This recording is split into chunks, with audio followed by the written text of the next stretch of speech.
মনে হলো চাপ নাচছে। বলেছি 3.5 আর এই হলো 10, কত হলো? 13.5। আর কোথায় রেখেছি জানিস? যখনই চরণের দিকে নয়ন দিলাম, মনে হলো আকাশের চন্দ্র ভূমিতে পড়ে টুকরো টুকরো হয়ে গোবিন্দের দুটি চরণ আশ্রয় করেছে। অপূর্ব দর্শন, অনুরাগের দর্শন, ভজনের নৈন্দ্রিয় দর্শন। দুটি চরণে দেখলাম, দুটি চরণের অঙ্গুলির অগ্রভাগে নখের উপরে যেন চন্দ্র বিরাজিত। দেখলাম পদনক চন্দ্র,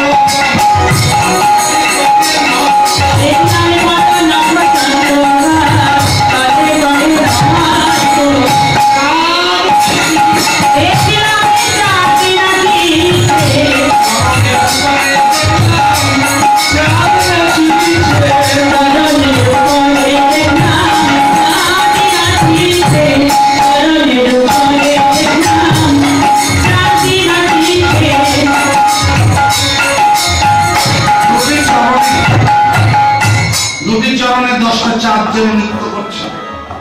তবে সেখানেও গান বাজনা আছে, আছে বলে হ্যাঁ, তারও কিন্তু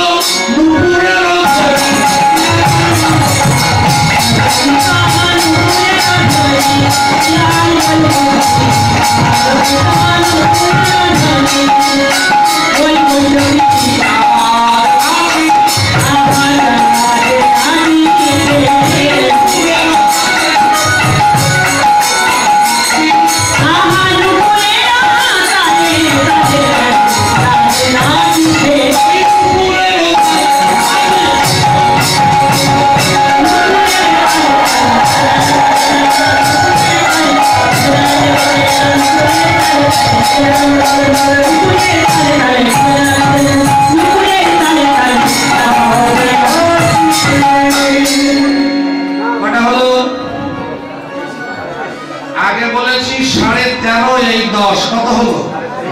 23.5। আর গোবিন্দের বদন খানা দেখতে পূর্ণচন্দ্রের ন্যায়, কত হলো? 24.5। বৈষ্ণব কবি বললেন, রাধে শুনেছি 25 চন্দ্রের কথা, তুমি 24.5 বলে আটখানে কেন লুকাইয়ে রাখলে? আটখানে লুকাইলে কেন? যে 25 চন্দ্রের সাধন করতে গিয়ে দেবাদিদেব ভোলানাথ 24.5 পর্যন্ত দিয়েছিল, 24.5 উপরে দেখলো বোম, শূন্যকার, তাই বোম বোম বলে গো।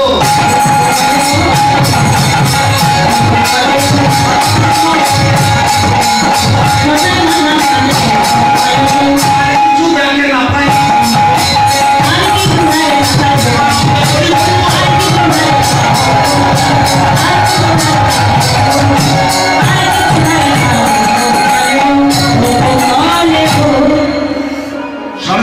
পর্যন্ত দিয়েছে, তারপর দেখলো বোম, শূন্যকার, তাই বোম বোম বলছে। ওই দেখুন কপালে অর্ধেক চন্দ্র রেখে দিয়েছে, শিব ঠাকুরের কপালে অর্ধেক চন্দ্র দেখতে পাবেন। জগৎ বললো এই জগৎবাণী 24.5 পেয়েছে, আটখানা পাইনি। যদি কেউ জানো আমায় জানাইয়ে দিও। এই 24.5 সম্মান জেনেছে। আজকাল শিব ঠাকুরের ভক্ত অনেক আছে না? কলকেই দিয়ে দেন, বলেন বাবার চেলা, ভালো কথা, খাও কথা কি? বাবা কলকে খেয়েছিল, ওটা তখন যত্ন করে খাচ্ছ। বাবা আর একটা জিনিস খেয়েছিল, জানো কি সেটা? জানেন তো? শিব আর একটা জিনিস খেয়েছিল, আপনি জানেন না? বিষ, বিষ, তাই না? ওই একটু খাও। বললেন না, ওটা পারবো না। ওটা পারবে না, এটা পারবে। না, যদি পারো তাহলে সবটা পারো, যদি না পারো হাত দিতে নিয়ে না। দেবাদিদেব ভোলানাথ পঞ্চম মৃত্যুঞ্জয়, মৃত্যুকে জয় করেছে, তাই তার পক্ষে সবই সম্ভব। আর আমি মৃত্যুকে জয় করতে পারিনি, আমি ওখানে হাত দিতে গেলে হবে না। এবার লক্ষ্য করে দেখবেন, এই বাবা ভোলানাথের ভক্ত আমার মায়েরা একটু বেশি হয় না? ছোটবেলা থেকে দেখবেন, আর কোনো ব্রত করুক না করুক, শিবরাত্রির ব্রতটা করে। আপনারা করেছেন তো? সবাই শিবরাত্রির ব্রত করেছেন ছোটবেলায়, বা বড় হলে বিয়ে হলেও করে। শিবরাত্রির ব্রত করেছেন না? করেছেন? শিবরাত্রির ব্রত কি জন্য করতে হয় বলুন? তা বলতে হবে না, কি জন্য করতে হয় শিবরাত্রির ব্রতের কারণ কি? খুব কঠিন, প্রশ্নটার উত্তর খুব কঠিন। আমরা এরকম এক বছর শিবরাত্রির দিন গানে যাচ্ছিলাম ভারত, তারা ভারত সাধারণত গাড়ি নিয়ে অনেকে সবাই গানে যায়। গাড়িতে যাচ্ছি, পথের মাঝখানে এক জায়গায় দাঁড়িয়ে দলের দু একজন চা খায়, তারা একটু খাচ্ছে। দেখি শিবরাত্রি তো আমাদের দেশে একেবারে 8 থেকে 80 সবাই সেজে গুজে যার যার বাড়ির কাছে দেখবেন খেলা নিয়ে গিয়ে শিবরাত্রি ব্রত করে। এরকম ছোট ছোট মেয়েরা 5-6 জন যাচ্ছে, ডাক দিয়েছে আমার সঙ্গে, কি তোরা এরকম সেজেছিস কেন? বলছে মা আপনি জানেন না আজ আমাদের শিবরাত্রি। তাই নাকি? বলে হ্যাঁ। শিবরাত্রির ব্রত করলে কি হয়, কি করো তোমরা? বলছে সারাদিন উপবাসে আছি, রাত্রি বাবার মাথায় জল দেবো। তা শিবরাত্রির ব্রত করতে হয় কেন? কেউ বলছে, একজন আরেকজনকে বলছে তুই বল, ওকে বলছে না তুই বল। একজন একেবারে মুখ বসে বলে ফেলেছে যে শিবের পূজা করে শিবের মতো বর পাবো বলে। হাসতেন কেন? শিবরাত্রির ব্রত করে শিবের মতো বর পেয়েছিলাম তো। ভাইটাকে মুখ খাচ্ছে, বলছে পাইনি আবার, বাড়ি গিয়ে দেখে সব কলকের অভাব নেই, কলকে দিয়ে দম পিঠের পরে দেয় তোমার তো। বাবা না, কেন শিবরাত্রি ব্রত করতে হয়? মর্ম না যদি ধর্ম করলে ভালো ভালো হয় না। কুমারীরা শিবরাত্রির ব্রত করে শিবের মাথায় জল দিয়ে বলছে, হে দেবাদিদেব ভোলানাথ, হে মৃত্যুঞ্জয় পুরুষ, আমি তো একটা কন্যা, যদি আমার ভাগ্যে পতি মেলে তোমার কাছে এই প্রার্থনা, তুমি যেমন মৃত্যুঞ্জয়, আমার পতি যেন এমনি মৃত্যুঞ্জয় হয়। যখন আমাকে বক্ষে ধরে আলিঙ্গন দেবে, কামনার সাগরে যেন ডুবে না যায়, ধ্বংসের গতি না দিয়ে সে নিজেকে যেন অটুট করে রাখতে পারে, সে যেন মৃত্যুকে জয় করে বসতে পারে, তুমি সেই আশীর্বাদ করো। আর তুমি যেমন সোনার কাশি ত্যাগ করে জগতের সমস্ত ভোগ লালসা দূরে ফেলে দিবানিশি হা কৃষ্ণ গোবিন্দ বলে আমার ভাগ্যে যদি পতি হয়, তেমনি কৃষ্ণ ভক্ত পতি যেন আমার হয়, আমি তার সহধর্মিণী হব। দুজনে মিলে তবু এই সাধু সঙ্গে যাব, সাধু সঙ্গে নিয়ে সাধুর চরণ ধুলা মেখে আমরা হা কৃষ্ণ বলে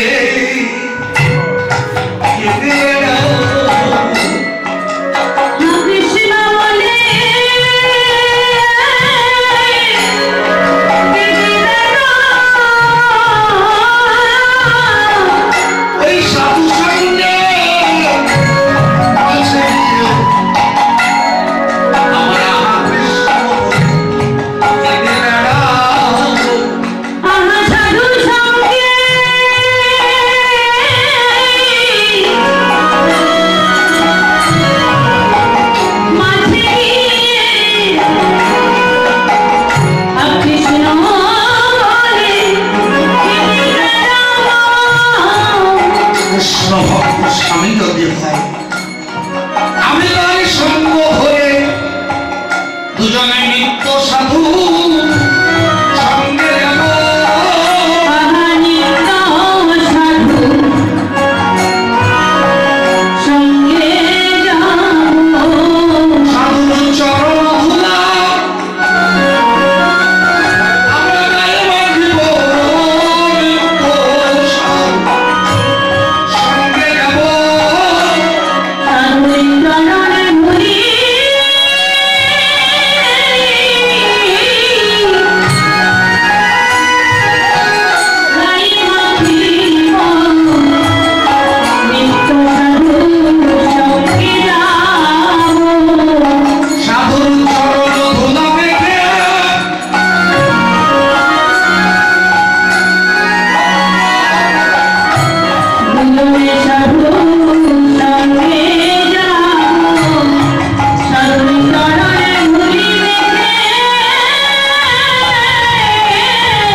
বৈষ্ণবের কাছে অন্য কিছু নয় কৃষ্ণ প্রেম ভক্তি প্রার্থনা করতে হয়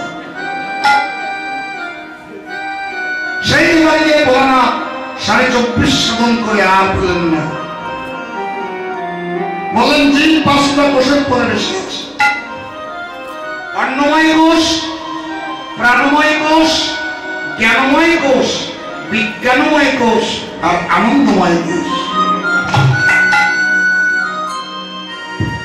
অন্নময় কোষ উদর যেখানে অন্ন আদি পরিপাক হয় প্রাণময় কোষ হৃদয় যেখান থেকে শ্বাস প্রশ্বাস নিতে হয় শ্বাস প্রশ্বাস যতক্ষণ আছে জীবিত এটা না থাকলে মৃত এটাকে বলছে প্রাণ প্রাণময় কোষ কণ্ঠ জ্ঞানময় কোষ যেখান থেকে বাক্য প্রকাশিত হলে বোঝা যায় এ ব্যক্তি জ্ঞানী না মূর্খ এটাকে বলে জ্ঞানময় কোষ তার উপরে মস্তিষ্ক এটাকে বলছে বিজ্ঞানময় কোষ পৃথিবীর বিজ্ঞান যত কিছু সৃষ্টি করেছে এই মস্তিষ্কটা খাটিয়ে এটা হলো বিজ্ঞানময় কোষ আর তার উপরে মহাশূন্যের উপরে যেটা আছে আনন্দময় কোষ যে আনন্দময় কোষে আমার পরমানন্দ শ্রীকৃষ্ণ নিত্য লীলা বিহার করছেন সেই আনন্দময় কোষে যেতে গেলে এই জগতের কোনো বিদ্যা বুদ্ধি দিয়ে হবে না একমাত্র সদগুরুর কৃপায়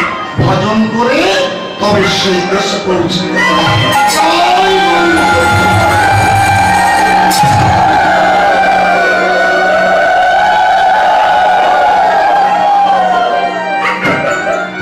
তাই বললেন সেই আনন্দময় কোষে যেতে গেলে একমাত্র ভজন ছাড়া যাওয়া যায় না তাই বললেন সখীরে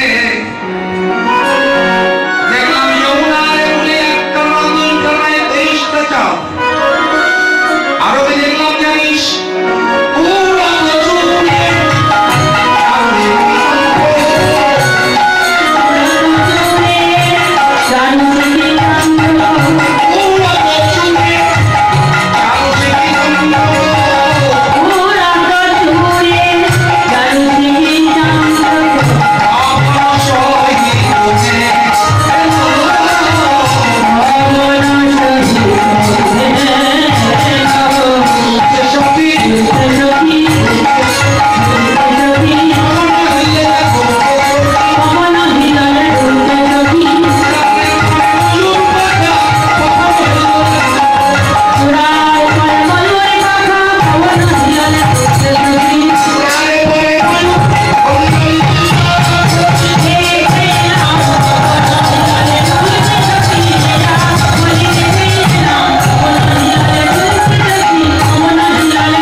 অমৃত কথা একটু বল রাধে, প্রাণ ভরে শোন মনে।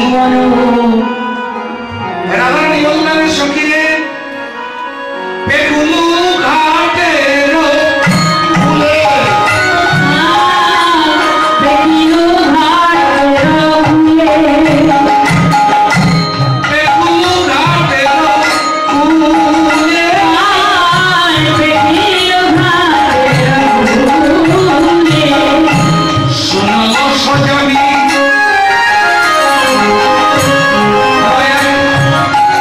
প্রয়াগের ত্রিবেণী দেখি মধুর ভুলে,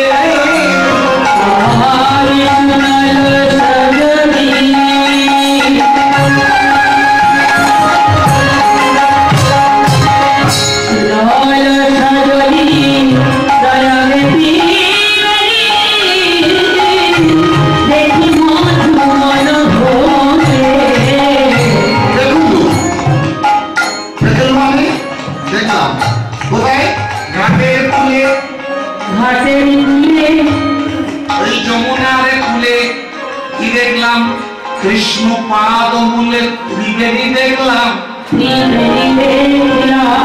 বলিস কি রাধে, গঙ্গা যমুনা সরস্বতী তিনটি নদীর মিলনস্থলকে বলে ত্রিবেণী। সেখান থেকে আমি ওই এলাহাবাদে, আর তুই বলছিস কৃষ্ণ পাদপদ্মে ত্রিবেণী। অপূর্ব কথা, বল না দি বল, একটু প্রকাশ করে বল, আমরা শ্রবণ করি। কৃষ্ণ পাদ মূলে ত্রিবেণী দেখলাম, ঠিক বলেছিস, গঙ্গা যমুনা সরস্বতীর মিলন। কেমন দেখেছি জানিস? যখনই চরণের দিকে নয়ন দিলাম দেখলাম উপরে যমুনা, নিচে সরস্বতী, পাশে গঙ্গা রায়।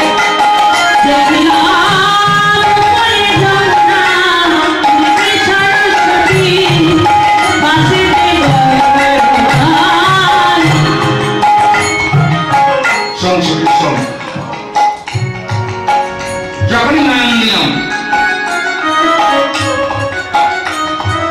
কি বলছেন, আমরা নৃত্য দেখব, কৃষ্ণ পাদপদ্ম তো নৃত্য দেখে গেল, ভজন করে। তাহলে আমাদের দর্শন আর রাধারানীর দর্শন পার্থক্য এখানে। আমরা নৃত্য দেখি আর রাধারানীর দর্শন করছি।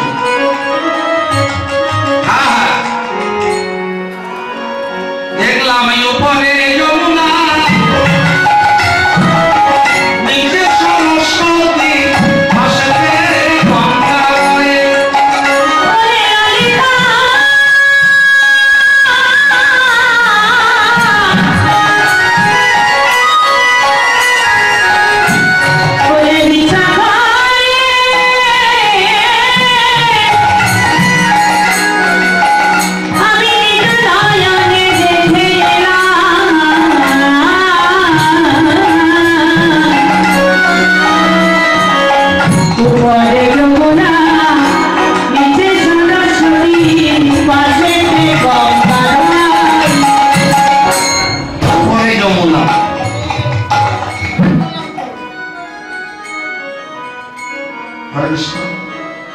জয় রাধে বলুন। কিছু বললেন বুঝতে পারিনি, একটু বলুন। ও আচ্ছা আচ্ছা আচ্ছা আচ্ছা, ও আপনি যতবার বলেন না কেন, আমি তো বললাম মায়েরা ও ওদিকে খাওয়া মহাপ্রভু বলতে হবে না। কারণ কি জানেন, মা বলে রেখেছি তো, অন্য কিছু বললে অপরাধ হয়ে যাবে, নাহলে উত্তর আমরা ভালো যাবে। শোনেন না, আপনারা দূর দূরান্ত কীর্তনে যেতে পারেন না, ভগবান কৃপা করে আপনাদের বাড়ির কাছাকাছি কীর্তন ছেড়ে দিয়েছে। সারাদিন সংসারে কাজ করেছেন, যতটুকু করেছেন শ্রবণ করেছেন, এখন যখন বসেছেন একটু মনোসংযোগ করুন, বোঝার দরকার নেই। যদি নাই বুঝি কেহ শুনিতে শুনিতে সে অদ্ভুত এই চৈতন্যচরী কৃষ্ণ পাজাবে প্রীতি, জানিবে রসের নীতি, শুনিলেও হইবে বড় শুধু যদি কেউ শ্রবণ করে তাতেই মঙ্গল। প্রাণ ভরে শোনা ভালো, কথা বলতে নেই মা। এত কথা বলে গেলাম, এদিকে খেয়াল রাখবেন। যাই হোক, যদি বলেন একটা ভালো করে ঘুমটা দিয়ে ছোট্ট করে বলবেন, কেউ জন্য শুনতে পারে। রানী বলছে শুনুন, উপরে যমুনা, চরণের উপরের দিকে চেয়ে দেখলাম মনে হলো যমুনা। জানো উপরের রংটা কেমন, চরণের উপরের রং কেমন, গোবিন্দের অঙ্গকান্তিটা কেমন বলতে পারবেন? এখানে কত বছর কীর্তন হচ্ছে? 8 বছর। 8 বছর ধরে শুনছেন, তাই কথা বলতে পারবেন না? গোবিন্দের অঙ্গের বরণটা কেমন? না, কিন্তু বরণটা বসে। গোবিন্দের অঙ্গকান্তি শ্যামল বরণ। কেমন বরণ? ওই মেঘের বরণ যেমন। রাধারানীকে বলতো মেঘের দিকে চাইবি না, কারণ মেঘের দিকে চাইলে কৃষ্ণ মনে পড়ে যাবে। শাশুড়ি নদী তাকাতে দিয়েছি না, বলেছিলেন ওই বুঝি আকাশে আকাশে আকাশে আকাশে আকাশে আকাশে আকাশে আকাশেও আকা আছে, ওদিকে চাইবে না, যাইতে দিচ্ছি না। যমুনায় জল আনতে দিত না কেন? যমুনার জল দেখলে কৃষ্ণ মনে পড়ে যাবে। তাহলে যমুনার জলের রং কেমন? কৃষ্ণাঙ্গের বরণ যেমন, সেটা কেমন? শ্যামল বরণ। যদি কখনো নবদ্বীপে যান, দেখবেন দুটি নদী, গঙ্গা আর খড়ি নদী। ঠিক মায়াপুরে পারাপারের ওই জায়গাটা দেখবেন দুটো জল, অপূর্ব লীলা। একটা দেখবেন ঘোলা জল, আর একটা দেখবেন সেই শ্যামল বরণ। দুটো জল এইভাবে যাচ্ছে, বেশ কিছুদিন দিয়ে হয়তো মিলিত হয়ে যাচ্ছে, কিন্তু এখানে দেখতে পাবেন 2 রকম জল। কি বললেন না? গোবিন্দের চরণের উপরিভাগের রংটা দেখতে শ্যামল বরণ। রাধারানী বললেন দূর থেকে মনে হলো যেন ওটা যমুনা, উপরে যমুনা।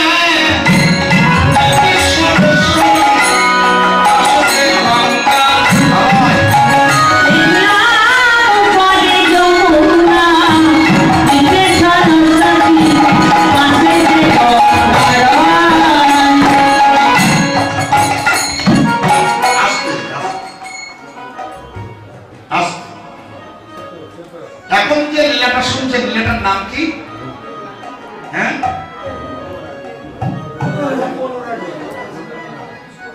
রূপ অনুরাগ।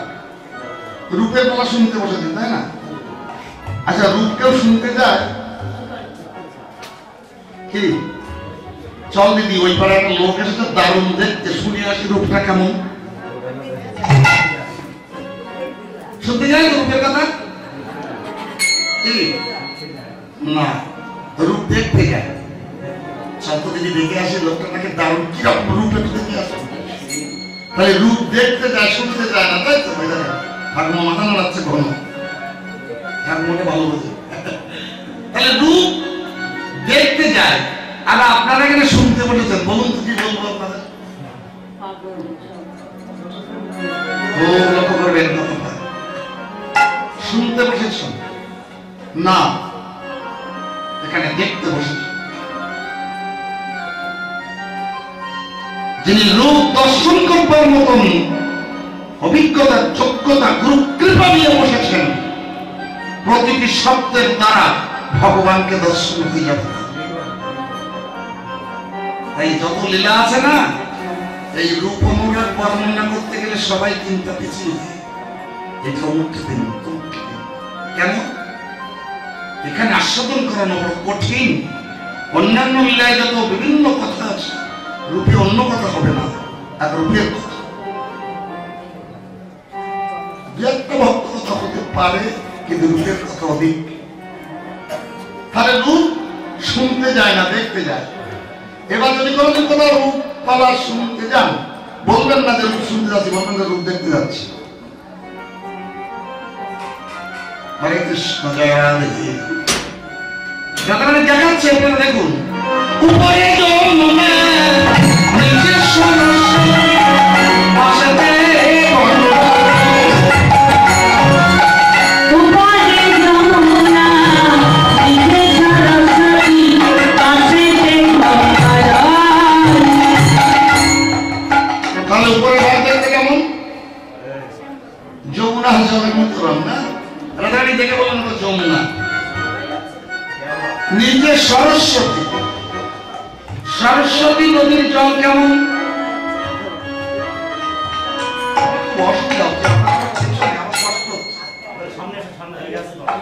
এত সুন্দর সামনে জায়গা, ভক্ত নাই, যা আছে সবাই সামনে বদল দর্শন না করলে এমন করে আপনারা বলাবেন, তবে করি বলবেন। আমি বলতে পারবো না, সে সাধ্য আমার নেই। ভক্তবদল দর্শন হবে, তবে বলা হবে। জয় রাধে, জয় রাধে। আসেন না বাবা, আমার জন্য একটু আসুন, আমার জন্য আসুন বাবা, আমার জন্য একটু আসুন। ভক্তের একটা স্বভাব আছে জানেন, ভক্তের একটা বিশেষ স্বভাব কি বলেন তো? লুকিয়ে থাকে। ভক্তরা দেখবেন লুকিয়ে থাকতে ভালোবাসে। কি করে নিজেকে লুকানো যায় এই চেষ্টা করে সবসময়। কিন্তু ভাই, এখানে তো আপনারা আমার আপনজন, বলছেন রাধারানী, শুনছেন সখীরা, জন্য উতাল পাতাল করে চলে আসছে। নিজেকে ধরে রাখতে পারবেন না, নিজের অজান্তে হা কৃষ্ণ বলে নজরের বাড়ি কখন ছুটে পড়বে বুঝলেন? রাত জাগা শর্ত।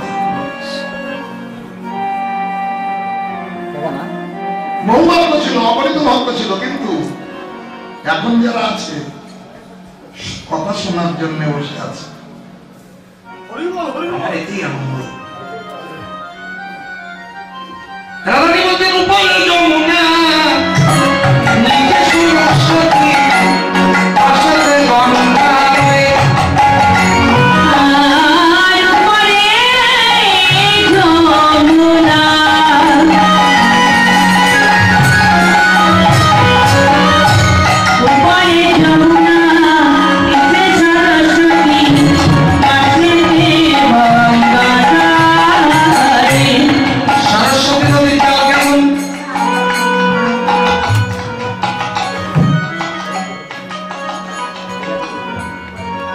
সরস্বতী নদীর জল লাল রক্তবর্ণ। গোবিন্দ চরণের দিকে চেয়ে বলছেন ওখানে সরস্বতী নদী। কোনটা না? গোবিন্দের চরণে সবসময় আলতা দেওয়া থাকে, দেখবেন সবসময় গোবিন্দের চরণে যাব আলতা দেওয়া থাকে। চরণের চারিদিকে আলতা দেওয়া আছে। তো উপরে দেখবেন যমুনা, উপরে যমুনা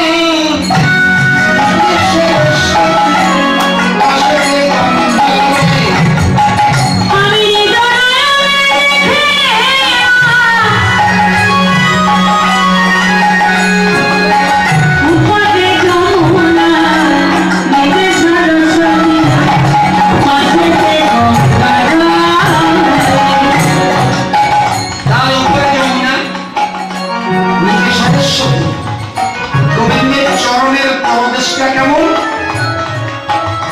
দেখুন, আবহাওয়া লাল ধূসর বর্ণ। ধূসর বর্ণ অর্থাৎ গঙ্গার জলের মতো একটু ঘোলা ঘোলা। রাধারানী বললেন ওটা গঙ্গা। আমি দেখে গেলাম,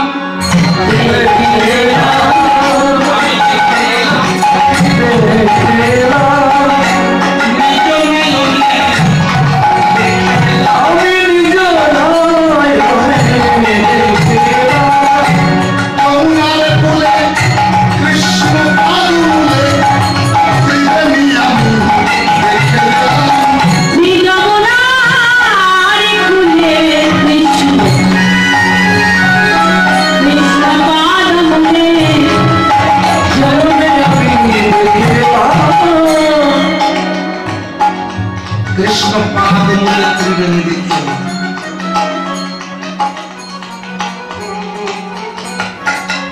ত্রিবেণী কয়টা? 3 প্রকার ত্রিবেণী। যুক্ত ত্রিবেণী, মুক্ত ত্রিবেণী, গুপ্ত ত্রিবেণী। যুক্ত ত্রিবেণী গঙ্গা যমুনা সরস্বতীর মিলন কেন্দ্র এলাহাবাদে, ওটাকে বলা হয় যুক্ত ত্রিবেণী। আর মুক্ত ত্রিবেণী যে ত্রিবেণী দিয়ে সাধন করলে জীব মুক্তি লাভ করে, মুক্ত ত্রিবেণী ইড়া পিঙ্গলা সুষমা এই মিলন কেন্দ্র, এটাকে বলে মুক্ত ত্রিবেণী। আর গুপ্ত ত্রিবেণী যার অনুরাগ মার্গে বসে ভজন করে একমাত্র তারাই সন্ধান জানে। সখীকে দেখলাম জানিস ওই ত্রিবেণীর উপরে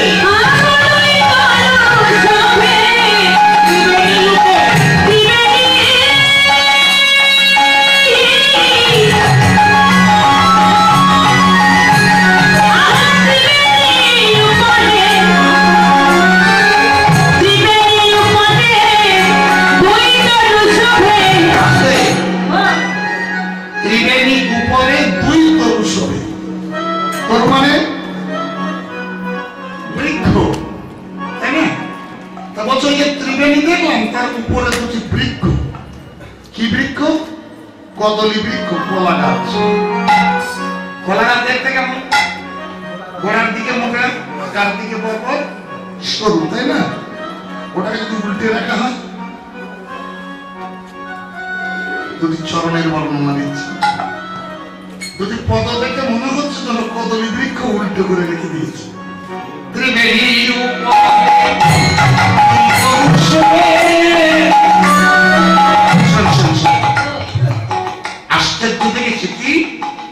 জগতে যত বৃক্ষ আছে সবকে পাতা কোথায় থাকে? উপরে না, কিন্তু নিচে পাতা। সেই বৃক্ষের দেখলাম নিচে পাতা, ওই বৃক্ষে দেখলাম নিচে পাতা।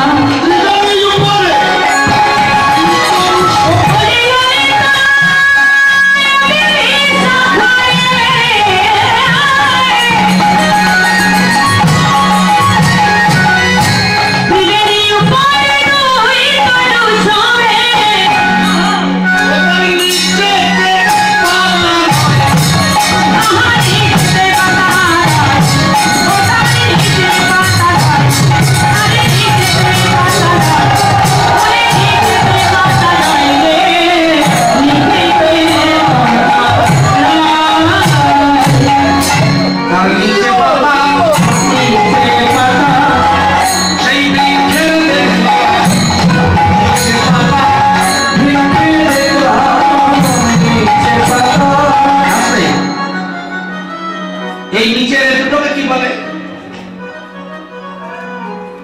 কি বলে দুটোকে? পায়ের পাতা বলে না? বাবা ঠিক বললাম তো? পায়ের পাতা বলে তো? দুটোকে পাতা বলে তো? নিচে পাতা, সেই বৃক্ষের দেখলাম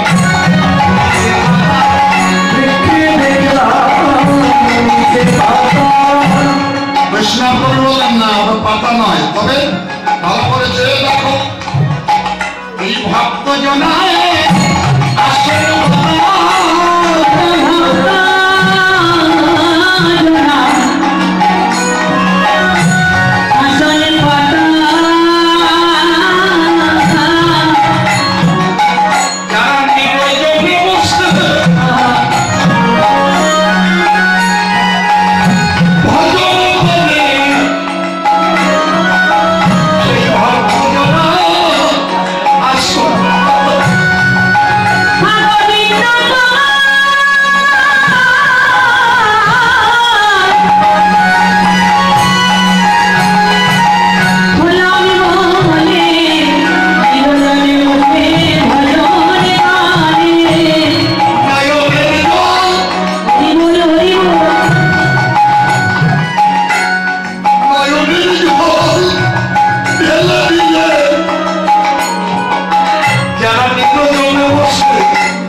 ক্লান্ত দেখে নিয়ে দিনান্তে একবারও গিয়ে গোবিন্দের সামনে বসে বলছে, গোবিন্দ সংসারের কর্তব্য কর্ম করতে করতে দিনটা ফুরিয়ে গেছে, সবার প্রতি যদি কর্তব্য না করি মুখ ফিরিয়ে থাকে, তাই তাদের কর্তব্য করতে করতে দিন শেষ। অবশেষে তোমার কাছে এসেছে, সংসারের সবাই মুখ ফিরিয়ে থাকলেও তুমি যেন মুখ ফিরিয়ে থেকো। জানি গোবিন্দ সংসারে যাদের দিয়েছ কেউ তারাই আমার আপন হবে না, কেউ তারাই আমার আপন হবে না। প্রভু তুমি যেন ভুলে যেও না। প্রভু তুমি যেন ভুলে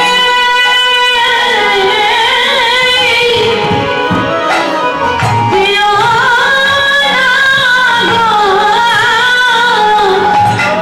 সারে সারে যাবা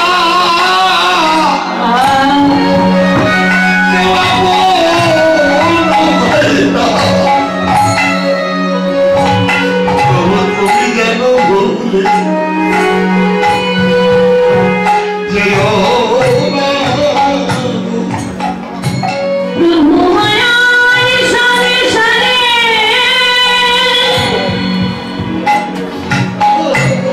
মায়ার সংসারে আপন হয় না, প্রভু তুমি যেন ভুলে যেও না গো। তার সামনে বসে চোখের জল ফেলে একবার তার কাছে মিনতি জানাই, যেদিন জগতের সময় সবাই ভুলে যাবে, সেদিন ভুলে যেন প্রভু বুঝেছে।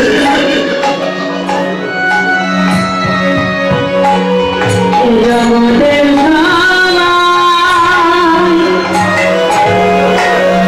সবাই যদি ভুলে যাবে, তুমি যেন ভুলে প্রভু যেন না গো। এই জগতের যদি একবার গোবিন্দের কাছে বসে বিনম্রে একবার চোখের জলে প্রার্থনা জানাই, আমার গোবিন্দ বললেন, আমি তার কথা ভুলি না।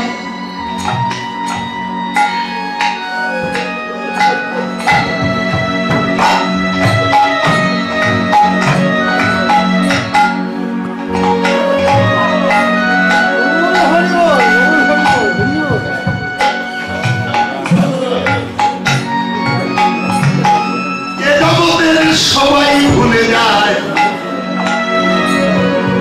এই জগতে স্বার্থের ভালোবাসা, স্বার্থ ভুলিয়ে গেলে সবাই ভুলে যায়, কিন্তু আমার গোবিন্দকে যদি একবার মনে প্রাণে কেউ আত্মনিবেদন করতে পারে, আমার গোবিন্দ তাকে ভোলে না।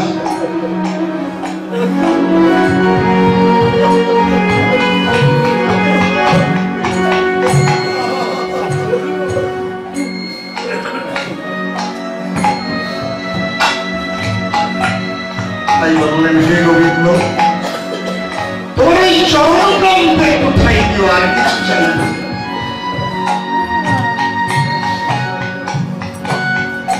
বৈষ্ণব কবি বললেন, দেখো চেয়ে দেখো, গোবিন্দ পাপ করতে ভক্তের জন্য আসন পেতে বসে।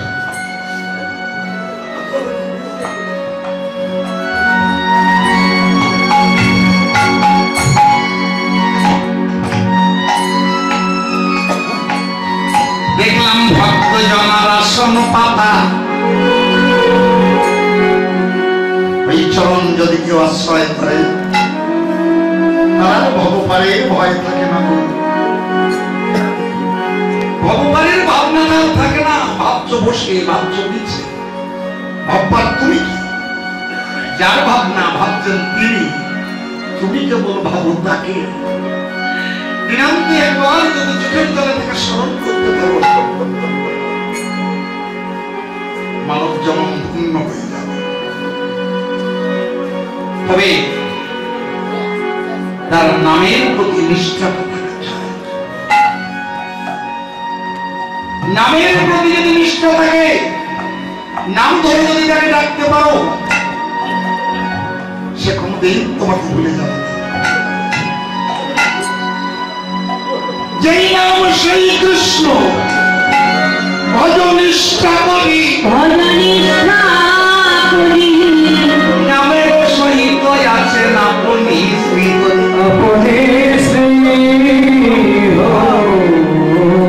নামের প্রতি যদি নিষ্ঠা থাকে, নামের প্রতি যদি নিষ্ঠা থাকে, ভগবান তার হৃদয়ে সর্বক্ষণ বিরাজিত।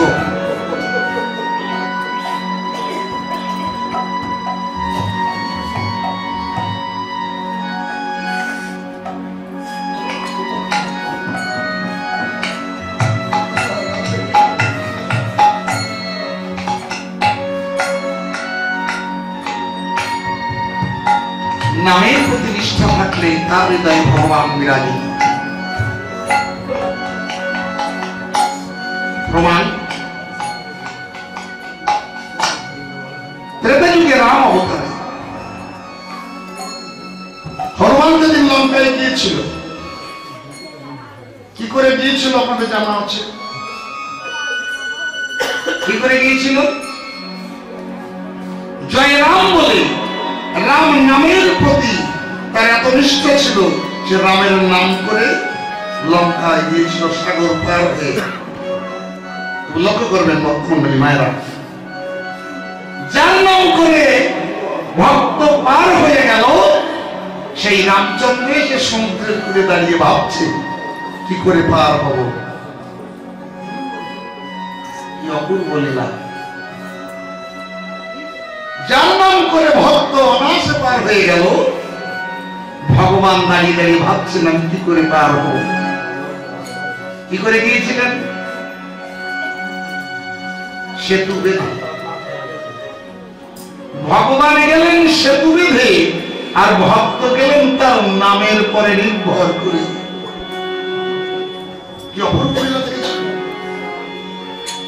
নামের প্রতি যার বিশ্বাস আছে, নামের প্রতি যার নিষ্ঠা আছে, তার পারের চিন্তা হয় না। হনুমান দেখিয়ে দিলেন, যদি নামের প্রতি নিষ্ঠা থাকে, তার ভব সমুদ্র পারে যেতে আর ভাবনা থাকে না। কেমন নিষ্ঠা! রাবণকে নিধন করে রামচন্দ্র এসেছে অযোধ্যার সিংহাসনে। বাম পাশে এসে জানকী, দক্ষিণ পাশে লক্ষণ, হনুমান। মাঝামাঝি চিন্তা করছে হনুমান আমার উদ্ধারের সময় অনেক কষ্ট করেছে, ওকে একটা পুরস্কার দেব। মাঝামাঝির কণ্ঠের যে মুক্তমালায় হনুমানকে দিয়েছে, নাও হনুমান। হনুমান যতন করে মালাটা নিয়েছে, কিছুক্ষণ কর্মে ধরে রাখলো, কিছুক্ষণ নাসিকায় ঘ্রাণ নিল, কিছুক্ষণ অঙ্গে পরশ করল, গল্প দুই একটি মালা দন্ত দিয়ে চিবিয়ে দেখে মালাটি লক্ষণ মনে মনে বলছে বনের বানর বন্য জাতি, মায়ের দেওয়া এমন মূল্যবান উপহারের মতো তুই কি বুঝবি, মনে মনে বলছে। ক্রোধ হয়েছিল, হনুমান ঠাকুর তুই মালাটা ফেলে দিয়ে মাকে অসম্মান করলে কেন? মাকে কি আমি অসম্মান করতে পারি? আমি প্রভুকে যেমন সম্মান করি, মাকে তদনুরূপ সম্মান করি। তাহলে মালাটা ফেলে দিলে কেন? হনুমান বলছে, জানো ঠাকুর, আমি মনে মনে ভেবেছিলাম আমার মা যেমন প্রভুকে ভালোবাসে, মায়ের যে অধিক ভালো কেউ বাসে না আমার প্রভুকে, তেমনি মায়ের দেওয়া উপহার সেও নিশ্চয়ই প্রভুকে ভালোবাসে। মালাটা হাতে নিয়ে করতে দিয়ে দেখলাম মালায় রাম নাম বলে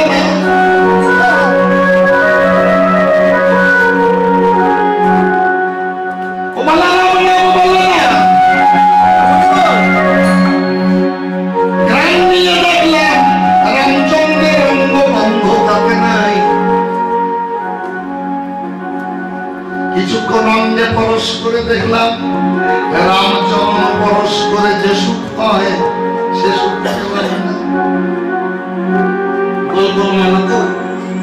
মনে করলাম ওর মধ্যে রাম লুকিয়ে আছে। দুই একটা মালা দন্ত দিয়ে চিপে দেখলাম রাম নাই। যে বস্তুতে রাম থাকে না হনুমান সে বস্তু গ্রহণ করে না, তাই ফেলে দিয়েছে। কি বললে? যে বস্তুতে রাম নাই তুমি গ্রহণ করো, হলো না। তুমি যেটা ধারণ করিয়েছ দেহের মধ্যে কি রাম আছে? হনুমান চোখের জল ছেড়ে দিয়েছে। যদি এ দেহে রাম না থাকে আজ থেকে এ দেহ আর ধারণ করবো।